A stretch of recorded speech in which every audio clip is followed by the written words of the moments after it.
चलो देखो, अपने क्वेश्चन प्रैक्टिस कर लिए, ठीक है।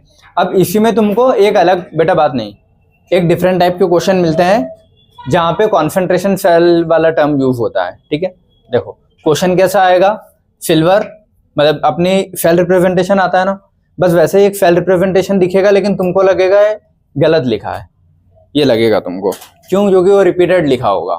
जैसे कि ये ऐसा क्वेश्चन ये है कि एजी से एजी प्लस बन रहा है और एजी प्लस से एजी, तो तुमको लगेगा सेम ही तो है, तो हो सकता है शायद मिसप्रिंट हुआ हो, लेकिन वो मिसप्रिंट नहीं है। जब एलएचएस और आरएचएस दोनों में सेम ही इलेक्ट्रोड और सेम ही सॉल्यूशन यूज किया जाए तो ऐसी इक्वेशन बनती है, उस चीज को बोलते हैं कॉन्सेंट्रेशन सेल। क्योंकि इसके जब क्वेश्चन आएंगे तो उसको ऐसे ही पता करोगे कि इक्वेशन देगा सेम चीज का ऑक्सीडेशन, सेम चीज का रिडक्शन, इधर बेटा इधर ये सेम चीज का ऑक्सीडेशन, सेम चीज का रिडक्शन, पूरी रिएक्शन में एक ही एलिमेंट दिखेगा तुमको, एलएचएस आरएचएस शब्द। तो जब भी ऐसा दिखे तो जैसे ये आया तो तुमको क्वेश्चन में पहली चीज हिंट क्लिक होना चाहिए ई नॉट जीरो। जैसे एफएचई वाले केस में ना ई नॉट जीरो, वैसे ये क्वेश्चन जब भी आएगा कि सब सेम दिख रहे हैं तो इसमें भी ई नॉट जीरो रखोगे, बस ये इसका एक यूज है और कहीं कोई काम नहीं है। क्लियर है? ठीक है। अब इसमें होगा क्या, दोनों रॉड सेम रखेंगे कि दोनों जो अपने बीकर थे, बीकर में सेम रॉड, दोनों में मान लो सिल्वर की, दोनों में जिंक, दोनों में कॉपर, ठीक है। मैंने यहाँ सिल्वर वाला एग्जांपल ले लिया, बट समझ गया ना। सेम रॉड रखोगे और उस रॉड के ही आयन का सॉल्यूशन, जैसे कॉपर रख रहा हूं तो कॉपर सल्फेट, दोनों में कॉपर की रॉड, कॉपर सल्फेट का सॉल्यूशन, दोनों में जिंक की रॉड, जिंक सल्फेट का सॉल्यूशन, दोनों में सिल्वर की रॉड, सिल्वर सल्फेट या सिल्वर जो भी उसका सॉल्यूशन होगा उसके आयन का। क्लियर है?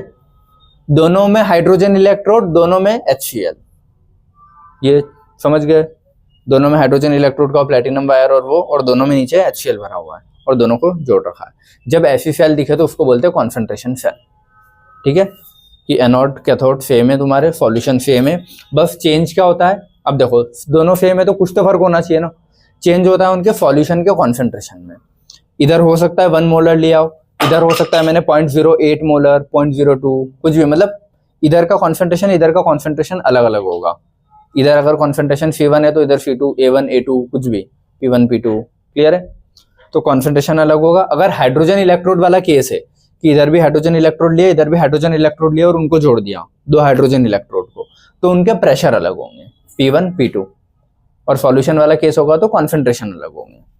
क्लियर है? बाकी सब सेम रहेगा। तो वही लिखा है, in this both the electrode same, electrode dipped in the solution of its own ion, दोनों में solution of both the container is at different concentration, बस ये चीज अलग है।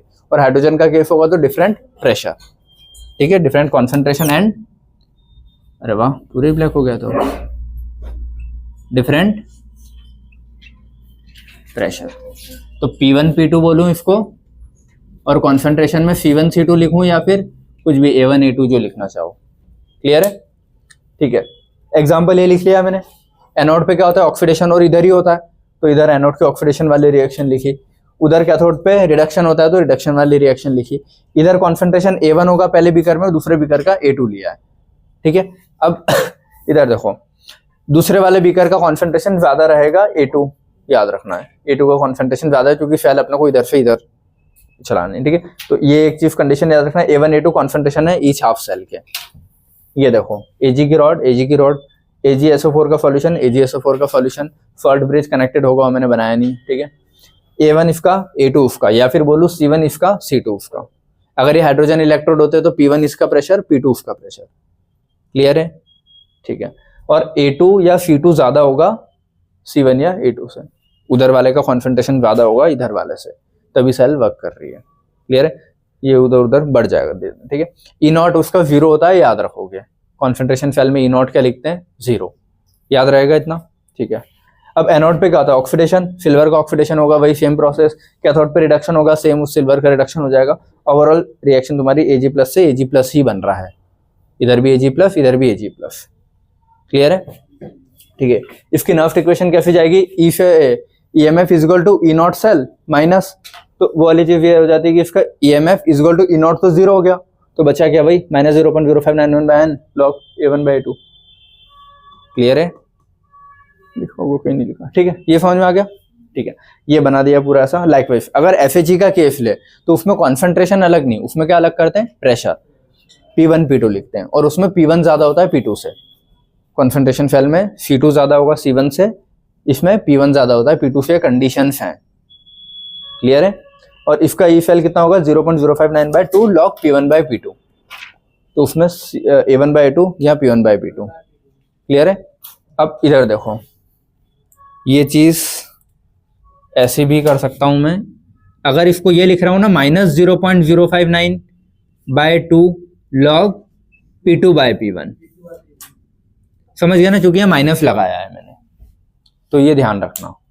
माइनस लगा हुआ तो P2/P1, प्लस लगाया है तो ही वो P1/P2 गया है, क्योंकि अपनी इक्वेशन क्या होती है, EMF is equal to E0 minus 0.0, तो EMF is equal to E0 0 हो गया ना, तो माइनस तो वहीं रहेगा, -0.06/n log ऑफ जो भी है।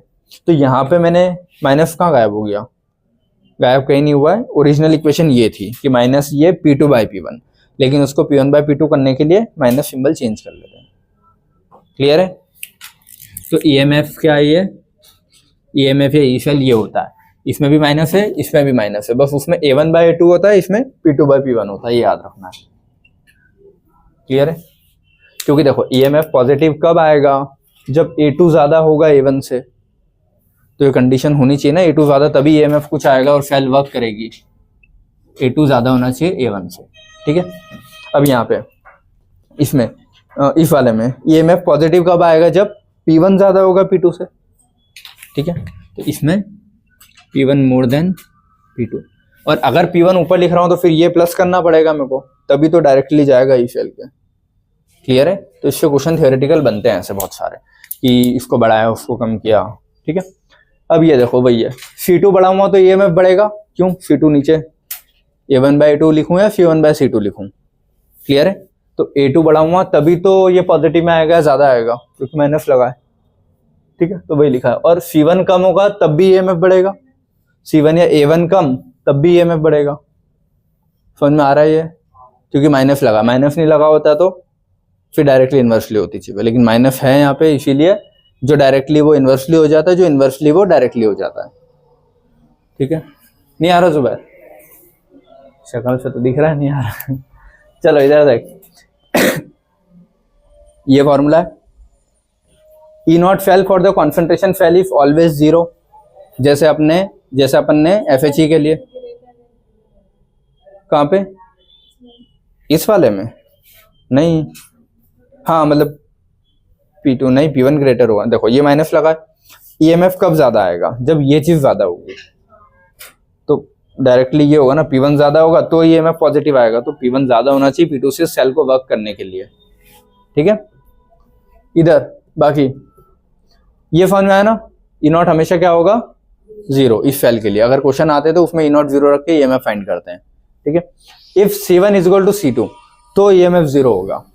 अगर कॉन्सेंट्रेशन भी बराबर कर दी है तो फिर कोई चार्ज का मूवमेंट ही नहीं होगा इलेक्ट्रॉन का, रॉड भी तुमने सेम कर दी, कॉन्सेंट्रेशन भी सेम, सब सेम कर दिया, तो फिर क्यों ही कोई चीज मूव करेगी, क्लियर है। तो अगर ये कंडीशन आती है तब EMF 0 होगा, क्योंकि C1/C2 और A1/A2 अगर सेम कर दिया तो ये चीज 0, तो बचा कुछ है ही नहीं, तो ई सेल 0 होगा तुम्हारा, क्लियर है। E0 तो 0 होता ही है, लेकिन ई सेल भी क्या हो जाएगा 0, कब, जब ये कंडीशन होगी।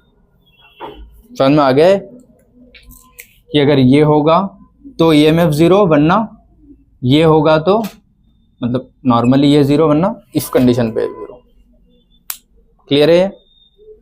आ रहा है समझ में तुम लोग को, हैं, समझ गया ना। ये दोनों चीज बराबर होगी तो क्यों 0, क्योंकि उन दोनों को बराबर कर दिया तो लॉग वो 0 तो पूरे ही 0।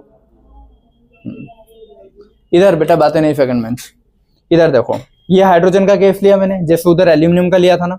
अगर रिएक्शन तुमको ऐसी दिखे कि दोनों साइड ही हाइड्रोजन का ही कुछ हो रहा है, एक साइड एनोड पे ऑक्सीडेशन, उधर रिडक्शन, तो समझ जाना है केस कहीं का है, कॉन्सेंट्रेशन सेल का है। इसका मतलब कॉन्सेंट्रेशन सेल में E0 0 होता है, रहोगे।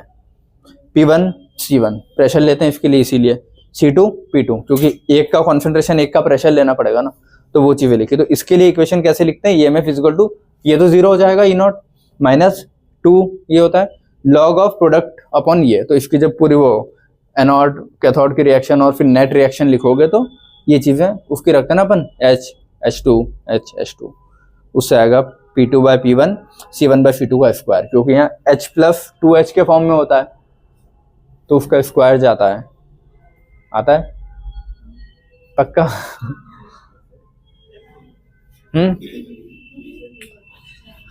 देखो एनोड पे क्या होता है ऑक्सीडेशन, तो H2 से क्या बनता है 2H प्लस, और कैथोड पे क्या होता है रिडक्शन, तो 2H प्लस से क्या बनेगा H2। तो जब भी H प्लस का कॉन्सेंट्रेशन तो वो H प्लस के होल स्क्वायर में जाता है ना। अब इन दोनों रिएक्शन का सम करूँगा तो ये इधर और वो उधर, तो H2 प्लस H प्लस मतलब 2H plus that will give H2 plus 2H plus, ये उसका ये इसका है। तो इसमें क्या करूँगा H2 और H प्लस का होल स्क्वायर जाएगा, ये अपॉन में आएगा H2 और H प्लस का होल स्क्वायर। लेकिन ये दोनों अलग अलग सेल का है, यहाँ सेम दिख रहा है लेकिन वो फिर नीचे मेंशन करना पड़ेगा C1 C2 P1 P2, समझ गए? ठीक है, समझ जाना ये दो रिएक्शन, ठीक है। ये कैसे है, अब यहां से थ्योरेटिकल क्वेश्चन बनाएगा वो किसको बढ़ाने पे क्या होता है, ठीक है। C2 बढ़ाऊंगा तो EMF बढ़ेगा, C2 बढ़ाऊंगा तो EMF बढ़ेगा, समझ में आता है, ठीक है। C2 कम करूंगा तो EMF कम, P2 बढ़ाऊंगा तो EMF कम, P1 बढ़ाऊंगा तो EMF बढ़ेगा। तो ये चीज याद रख लोगे, ठीक है। C1 बाय C2 और प्रेशर का पूछे तो P2 bye P1, P2 bye P1, C का पूछे तो C1 बाय C2। बस हाइड्रोजन वाले केस में C1 बाय C2 का होल स्क्वायर रखना, क्योंकि H प्लस 2 के फॉर्म में होता है वो, क्लियर है।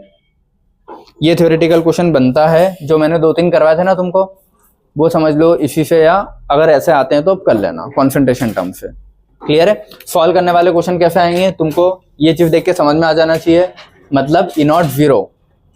रुक जाओ बेटा, रुक जाओ, 1 मिनट और रुक जाओ, ठीक है। चलो, तो यहाँ पे अपना इलेक्ट्रोकेमिस्ट्री का पार्ट 1 खत्म होता है, ठीक है। सारी वैरायटी के अपने क्वेश्चंस कर लिए, सारे फॉर्मूलेज लिख लिए, एक बार घर पे जाके कॉपी पढ़ लेना, और फिर क्वेश्चन कहाँ से लगाओगे, इलेक्ट्रोकेमिकल सेल की थ्योरी पूरी लग जाएगी, नर्व्स इक्वेशन पूरा लग जाएगा, और ये हाइड्रोजन इलेक्ट्रोड FHE वाला केस ये पूरा लग जाएगा, क्लियर है। तो इतने क्वेश्चंस लगा के कंप्लीट रखो। कल से अपन इलेक्ट्रोलिटिक सेल पढ़ेंगे, ठीक है। इलेक्ट्रोलिटिक सेल इसका पार्ट 2 है, क्लियर है। चलो ठीक है, ये वाला लेक्चर यहीं पे एंड करते हैं। Thank you so much, happily घर जाओ। और मैं यहाँ पे कुछ चीज लिख रहा हूँ, EMF is equal to minus A by B। अगर मैं ये लिखता हूँ तो मैं A बढ़ाऊंगा तो EMF का क्या होगा। अच्छा, मैं एक चीज सिखा देता हूँ, अगर ये माइनस नहीं होता तो ये होता है ना, A बढ़ाऊंगा तो EMF बढ़ेगा, B बढ़ाऊंगा तो EMF कम होगा, क्योंकि डायरेक्टली इन्वर्सली है।